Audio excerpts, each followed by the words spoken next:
접니다. 오늘 카메라는 왜 켰냐? 오늘은 눈에 대한 이야기를 해보려고 합니다. 몸이 1000냥이면 눈은 900냥이다 라는 말이 있는 것처럼 눈은 우리가 살아가면서 정말 중요한 역할들을 합니다. 맞죠?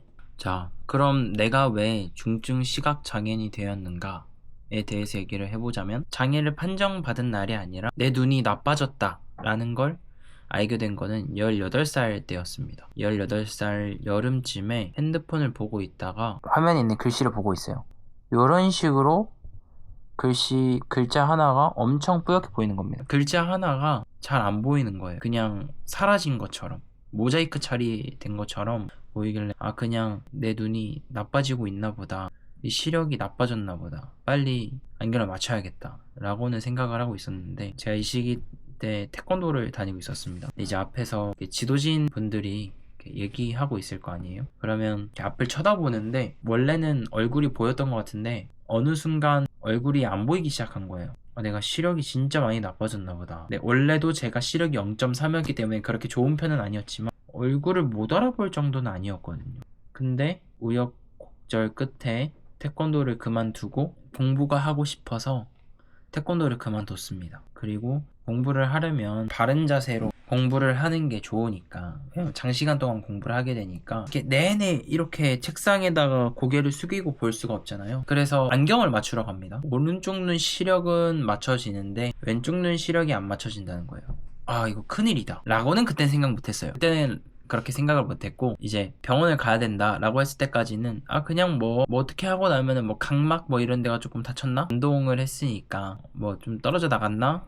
약간 그렇게 생각을 하고 갔죠, 병원에. 처음에는 그냥 해당 지역에서 여기 안과가 그나마 가장 안과 중에선 크고 시신경까지 해가지고 이렇게 다 볼 수 있다더라, 어느 정도는 볼 수 있다, 보러 갔습니다. 보러 갔는데 거기서도 시신경 쪽 문제라서 시신경이 부어는 있다, 근데 여기선 해줄 수 있는 게 없어서 유전자 검사나 피 검사 이런 걸 할 수 있는 더 큰 병원으로 가야 된다 라고 해가지고 의정부병원에 갑니다.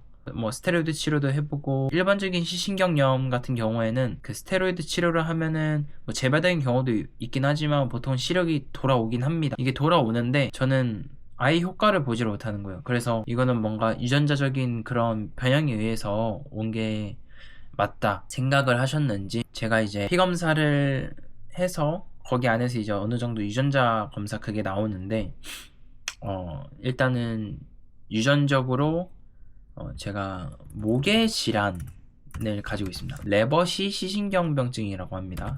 이게 정확히 어떤 거냐라고 한다면은, 우리 미토콘드리아를 담당하는 그 유전자 DNA가 있다고 치면은 그 DNA 중에서 얘가 시신경 쪽으로 에너지를 보내주는, 우리가 밥을 먹었을 때 시신경 쪽으로 에너지를 보내주는 DNA의 돌연변이를 일으킨 겁니다. 근데 이게 레버시 시신경병증을 가지고 있는 사람들마다 각이 번호들이 달라요. 물론 똑같은 경우도 있겠지만 각 사람마다 달라서, 근데 어쨌든 저도 정확하진 않는데, 일단 제가 알고 있는 선에서는 해당 몇 번 번호가 그런 변이를 했냐에 따라서 정도의 차이가 이제 다르다라는 거죠. 왼쪽 눈, 오른쪽 눈이 둘 다 왔고, 이렇게 희귀병 같은 경우에는 의사 선생님들만의 이렇게 특화된 기술 를 가지고 있다기보다는 이런 거는 해결이 돼야 되기 때문에 많이 공유를 한다고 하더라고요. 그래서 사실 어딜 가나 답은 똑같을 거다 라고는 했습니다. 이제 유전자 검사나 이런 거를 좀 다시 하고 결국에는 레버시 시신경병증이다 라는 것을 알게 되었고, 제가 가지고 있는 번호는 대표적으로 3가지 번호 정도를 얘기를 할 수가 있겠는데, 좀 예를 드는 게 암으로 들어 좀 그렇긴 한데, 암으로 치면은 암 초기, 그 다음에 중간 단계, 네, 말기 이렇게 있잖아요. 근데 저는 딱 이 심각한 정도로 따지면 저는 중간 단계인 거예요. 그러니까 이게 불행 중 다행이다. 예를 들어서 어쨌든 넘어가서 약을 먹어야 된다라고 해서, 이게 락손이라는 약이 있고 이베데논이라는 약이 있는데, 락손이라는 약은 구해서 먹으려면 한 600만원, 700만원, 800만원, 그러니까 가격이 어마어마합니다. 근데 그게 한 달마다 그 가격을 지불하면서 먹어야 돼요. 근데 사실 이걸 먹는다고 해서 돌아올 가능성도 없고, 그렇기 때문에 이것과 아주 비슷한 약이 있다. 그게 바로 이데베논이다. 이거는 한 달에 한 20만원 정도씩을 지불하면서 있는 그런 약인데, 결국엔 이 약을 복용을 지금 현재는 하고 있습니다만 사실 그렇게 큰 효과는 보지 못하고 있고, 그냥 유지를 한다라는 그냥 제 스스로에게 마음의 위안을 주기 위해서 일단 계속 꾸준히 먹고 있고, 의사 선생님께서도 한번 계속 지속적으로 복용을 하는 게 나쁘지는 않다, 이렇게 관리하는 목적 차원에서 먹는 게 좋은 것 같다 말씀을 주셨기 때문에 먹고 있습니다. 아산병원을 다니기까지 아직 오른쪽 눈이 나빠지지 않고 있었어요. 입원을 한 게 18살 11월쯤이고요. 퇴원을 해서 아산병원으로 간 게 12월쯤인가 그렇습니다. 얼마 지나지 않아서 오른쪽 눈도 나빠질 거다라는 말을 듣고 오른쪽 눈이 나빠지는 걸 느꼈습니다. 어머니한테 부모님한테 얘기를 했죠. 오른쪽 눈도 나빠진다 라고 얘기를 했는데, 이제 참 끊고 와야겠다. 오랜만에 곱씹다 보니까 그때 감정들 같은 게 살짝 올라와서 부모님한테 내가 이거를 얘기를 한다는 게 참 그렇습니다. 물론 누구도 탓할 게 아니에요. 이거는 누구도 탓할 수 없는 거기 때문에 부모님한테 얘기를 했죠. 그래서 어머니가 진짜 어떻게, 어쨌든 서울대 병원도 잡습니다. 서울대 병원도 예약을 잡아서 진짜 바로 갔어요. 원래대로라면은 엄청 오래 걸리는 건데 어머니는 위대하잖아요. 어떻게 어찌저찌 해서 사실 갔는데도 거기서 뭐 해줄 수 있는 게 없다고 했어요. 네, 저도 어차피 저는 이미 어느 정도 받아들였던 것 같아요.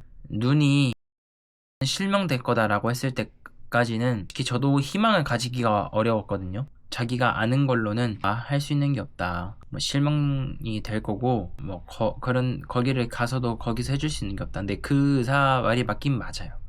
이제 어머니가 그 말을 들었을 때 이제 앞에서 되게 이렇게 좌절을 하시죠. 이게 목의 질환이다라는 것도 어쨌든 이렇게 좀 본인의 그걸로 이렇게 그 당시에는 그렇게 생각을 하셨으니까 그 자리에서 어머니야 나가자, 어차피 해줄 수 있는 것도 없다고 하는데 그냥 거기 큰 병원 예약이라도 해서 무슨 말을 듣든 일단 가보자. 다른 안과 의사가 계셨는데 그 의사가 가보라고 권유를 했었거든요. 그래서 그 안과 의사가 저랑 이제 어머니한테 그런 얘기를 해줬었기 때문에 저는 가야 되겠다고 생각을 했어요.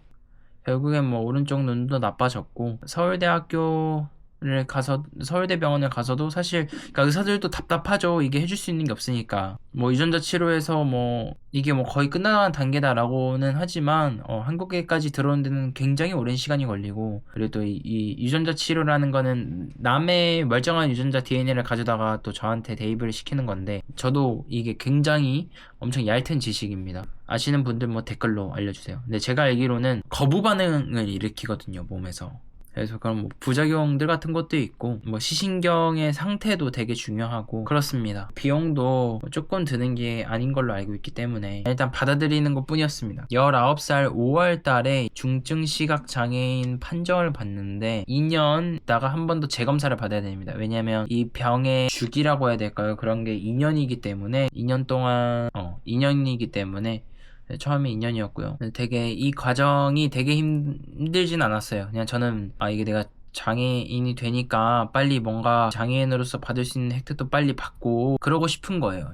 내가 안마사를 하든 스포츠 선수로서 이렇게 활동을 하든 눈이 나빠지고 있으니까 한시라도 빨리 장애인 판정을 받아서 내가 뭔가 받을 수 있는 것들을 빨리 받아야겠다. 그렇게 5월에 받고 장애인으로서 중증 시각장애 판정을 받고 그렇게 어쨌든 저는 장애인으로서 현재까지 살아가고 있습니다.